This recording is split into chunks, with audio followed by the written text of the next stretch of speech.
Okay, so I'm just doing the same as before with the other mince dish. I'm just browning the meat. While I'm doing that, I'm just chopping my veg. Once the meat's browned, I'm going to drain the fat, and then I'm going to add the veg. Yep.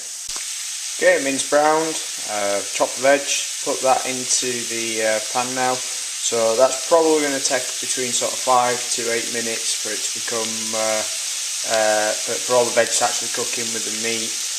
What I'm typically looking for with this dish is I really like to cut the courgettes nice and thick, so when you're eating it, it does really feel like you're having a proper meal and you're not dieting. Just you're looking for the courgette to become a little bit soft, so you can see there that it's only just gone in, it's quite firm.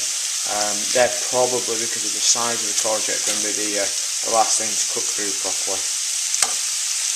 So that's been cooking for about 5 minutes now. The courgette's started to become a little softer in the middle. Still a couple which probably could do with a little bit longer, but it's going to take at least another sort of 5-6 minutes for the fajita mix to mix into the meat and the veg, just to make sure it's got flavour. Turn the heat down a little bit, maybe just put it over onto a little stove. The fajita mix that I'm using is the Discovery fajita mix. You can get it at Tesco's, as you know, that kind of good stuff. I really like using this because there's not very many calories in there. It is quite tasty.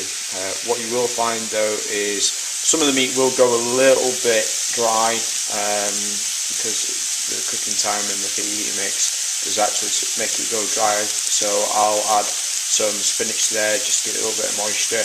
If it's still really dry for you, I suggest you put some tinned tomatoes or maybe use some salsa over the top of it. Salsa is quite good. Just basically tomatoes and veg, so there's not many calories in there. So I'm going to mix the heat mix into this now and give it a good coating.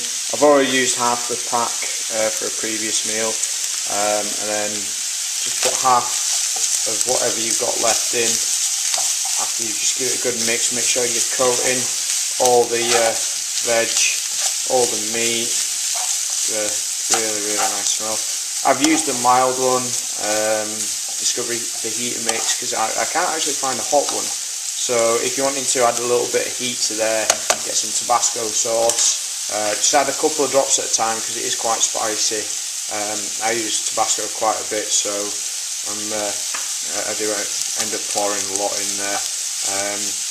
Just another sort of side note with this dish, there is a lot of salt in the fajita mix, so if you are cutting weight, 7 days before you weight cut and having to weigh in, I'd avoid this kind of meal just because salt will help you retain water, which then makes it a lot harder to actually cut them final couple of pounds if you're doing a water weight cut.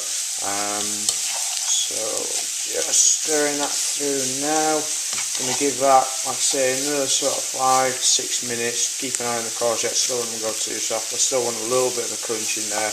Then I'm going to add some spinach, and then that's it. You'll see me enjoying it in a second. So there you have it, 2 meals. One I'm going to have now, and I'm going to freeze later. You can see I've added a few more spinach leaves into there. Yeah, normally I'd put some jalapenos in there just to give it a bit of a kick, and salsa. Unfortunately I've run out, so I won't be doing that. So, leave some feedback, let us know if you've tried it, if you have any questions, and yeah, send us a picture, let's see how you did. Cheers.